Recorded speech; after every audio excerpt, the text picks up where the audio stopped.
Baik ibu-ibu, bapak-bapak, tadi kita sudah bahas tentang body mapping ya Bu ya. Nah, kita lihat di body mapping ini Bu. Ya, di sini sudah ada gambar yang ditandai dengan kertas warna Bu. Nih ya Bu ya. Nah, ini adalah bagian-bagian yang mungkin terkena kekerasan atau menjadi sasaran kekerasan ya Bu ya. Nah, selain bagian tubuh ini yang ditandai dengan kertas warna ini Bu, adakah bagian tubuh yang lain yang tersentuh dengan kekerasan Bu?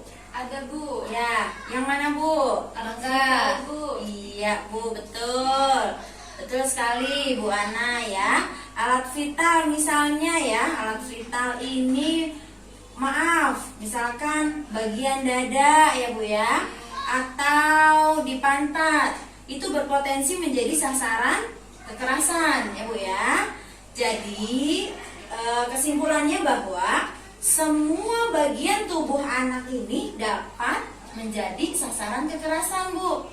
Nah, baik fisik seperti di tangan ya Bu ya, kemudian di kaki, atau alat vital sekalipun, di semua bagian tubuh ini bisa menjadi sasaran kekerasan ya Bu ya.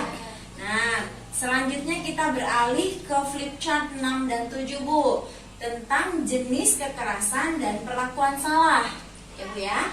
Nah, jenis kekerasan ini ada 3 Bu. Nah, diantaranya yang pertama itu kekerasan fisik ya Bu ya. Apa sih itu kekerasan fisik? Kekerasan fisik yaitu perbuatan yang dilakukan oleh seseorang yang mengakibatkan rasa sakit, jatuh sakit, atau luka pada tubuh anak ya Bu ya. Jadi kekerasan fisik ini yang sakit fisiknya Bu, tubuhnya. Contohnya, apa sih itu contohnya? Contoh dari kekerasan fisik yaitu memukul Bu, mencubit atau menampak, kemudian menendang, menginjak-injak, atau mengguncang-guncangkan badan anak, atau memasukkan cabai ke mulut anak, dan lain-lain ya Bu ya. Nah, sekarang kita ke jenis kekerasan selanjutnya yaitu kekerasan psikis. Apa sih itu kekerasan psikis? Kekerasan psikis yaitu perbuatan yang mengakibatkan rasa tidak nyaman, bahkan menimbulkan trauma yang berkepanjangan Bu terhadap anak. Kekerasan ini sering terjadi berulang-ulang tanpa disadari atau disadari oleh pelaku ya Bu ya.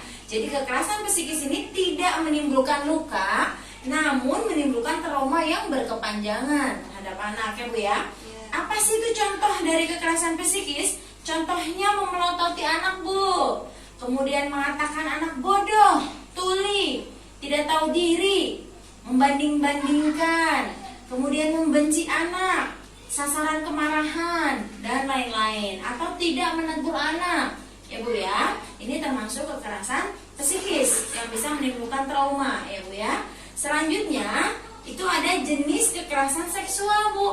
Kekerasan seksual yaitu perbuatan yang mengakibatkan rasa tidak nyaman, bahkan menimbulkan trauma yang berkepanjangan terhadap anak. Kekerasan ini sering terjadi berulang-ulang tanpa disadari dan atau disadari oleh pelaku.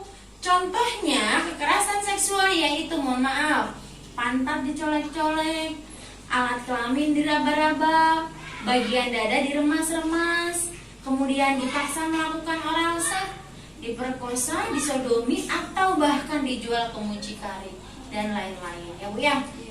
Nah, di sini tadi sudah dijelaskan ya Bu ya tentang jenis kekerasan dan perlakuan salah terhadap anak Bu. Berikut contoh dari kekerasan tersebut ya Bu ya. Nah, kemudian untuk informasi lebih lanjut, ibu-ibu bisa pelajari buku pintar nanti ya Bu ya. Ibu bisa pelajari buku pintar di rumah. Ada di halaman 14 dan 17. Maka Bu bisa dilihat di situ. Itu buku pintar halaman 14 dan 17 tentang contoh kekerasan Bu. Nah, di situ ada contoh kekerasan ya Bu ya. Nanti di rumah Ibu bisa buka-buka bukunya untuk menambah pengetahuan Ibu tentang kekerasan terhadap anak atau jenis kekerasan dan perlakuan salah terhadap anak ya Bu ya. Ya, kalau sudah sekian itu yang dapat saya sampaikan Bu di langkah ini. Semoga bermanfaat buat kita semua dan saya ucapkan terima kasih.